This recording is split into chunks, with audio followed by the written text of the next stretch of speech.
studio. Selamat pagi. Presiden Prabowo Subianto resmi mengumumkan kabinet menteri baru yang dinamakan Kabinet Merah Putih. Pelantikan kabinet ini dilakukan di Istana Negara, Jakarta pada Minggu 20 Oktober 2024 seperti yang dilaporkan oleh Kementerian Sekretariat Negara Republik Indonesia. Dalam pengumuman tersebut, Presiden Prabowo didampingi oleh Wakil Presiden Gibran Rakabuming Raka. Kabinet ini terdiri dari total 48 menteri, 5 kepala badan, dan 56 wakil menteri. Salah satu perubahan signifikan dalam kabinet ini merupakan pembagian Kementerian Pendidikan dan Kebudayaan, Riset dan Teknologi, Kemendikbudristek menjadi 3 kementerian terpisah.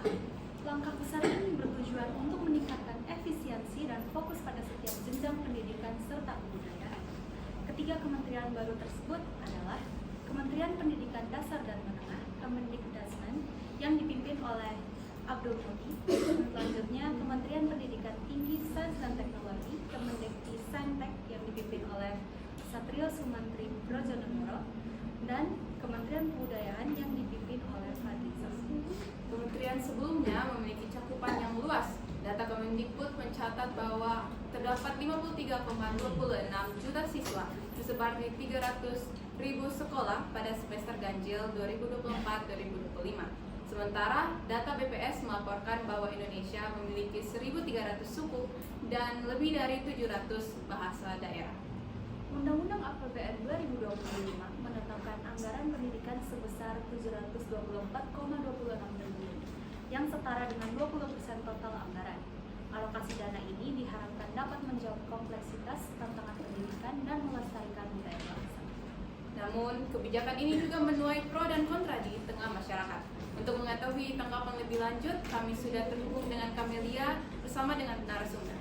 Kamelia, bagaimana pandangan masyarakat terhadap kebijakan baru ini? Baik, terima kasih Aurora dan Aster. Perdebatan mengenai kebijakan ini terus berlangsung. Sebagian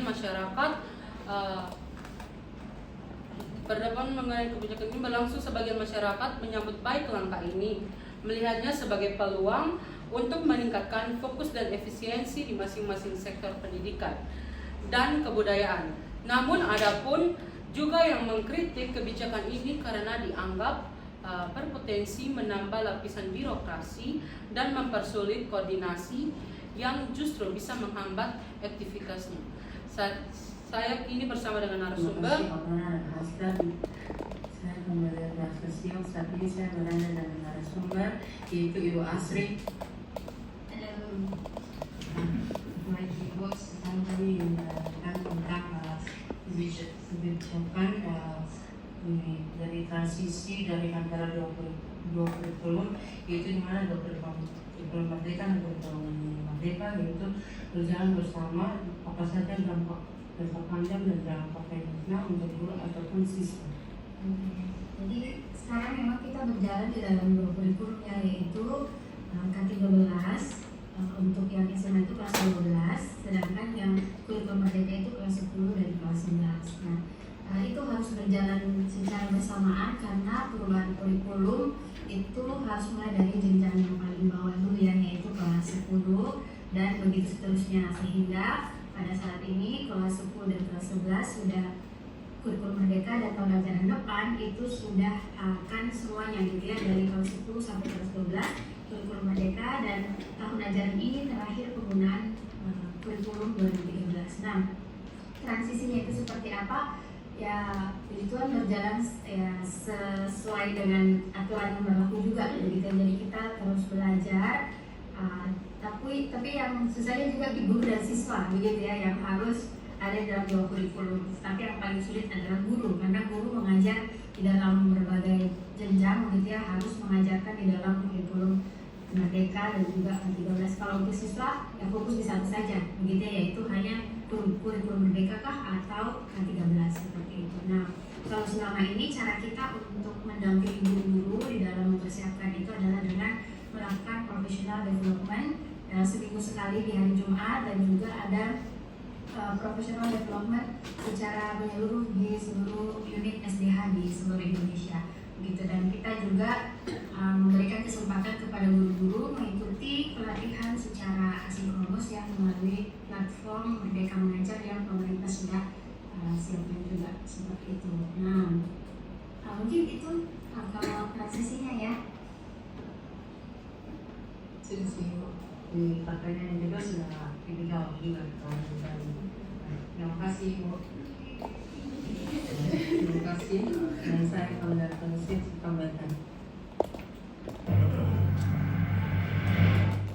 Demikian penjelasan, saya kembali kepada Aurora dan Aster. Perubahan kebijakan, prosedur, dan administrasi di bawah kementerian baru mengharuskan siswa, guru, dosen, serta para tenaga pendidikan untuk beradaptasi. Meskipun menuai pro dan kontra, pembentukan 3 kementerian ini diharapkan mampu dapat menjawab tantangan pendidikan dan juga kebudayaan di Indonesia. Adaptasi yang diperlukan oleh siswa, guru, dosen, dan tenaga pendidikan menjadi tantangan awal yang harus diatasi. Transisi yang baik dan terkoordinasi akan menjadi kunci keberhasilan langkah ini tanpa mengganggu kualitas pendidikan maupun kelestarian budaya. Tentu saja, transisi yang baik dan terkoordinasi akan menjadi kunci keberhasilan kebijakan ini. Pemirsa, mari kita tunggu perkembangan selanjutnya. Demikian berita hari ini. Terima kasih telah menyimak. Sampai jumpa dalam laporan kami berikut.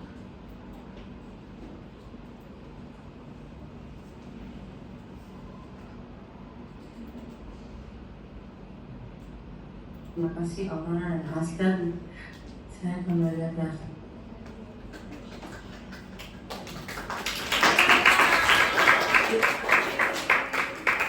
Oke, dia dari berapa menit itu? Silakan refleksinya. Oke guys, sekarang refleksi. Sebagaimana terdapat dalam Amsal 4 ayat 7 mengenai hikmah, kelompok kami juga memilih sumber terpercaya seperti media resmi dan data-data resmi. Fakta-fakta yang terverifikasi ini penting untuk menjaga integritas dalam berita yang kita sampaikan, dan juga kita membandingkan informasi dari satu sumber dan sumber yang lain untuk memastikan bahwa kita tidak menyebarkan hoax. Dan dengan langkah-langkah ini, kelompok kami dapat mencerminkan nilai-nilai kejujuran dan tanggung jawab. Selanjutnya, melalui penyampaian berita ini, kelompok kami dapat memuliakan Tuhan dengan cara penyampaian berita yang akurat, bertanggung jawab, dan berdasarkan fakta yang dapat diverifikasi, serta menghindari penyebaran hoax atau informasi yang merugikan orang lain. Dan juga kami harus memastikan bahwa berita yang dibuat ini memberikan dampak yang positif bagi masyarakat, seperti edukasi, motivasi, atau solusi atas masalah tertentu.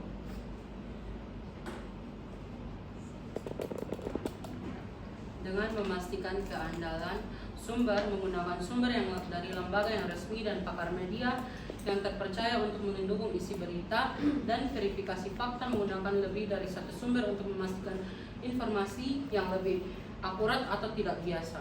Dan juga dengan demikian kelompok kami menunjukkan tanggung jawab dalam menyampaikan berita yang mendidik, faktual, dan bermakna sebagaimana yang diajarkan dalam Amsal 12 ayat 22, bibir dusta adalah kekejian bagi Tuhan, tetapi orang yang berlaku setia adalah kesukaannya.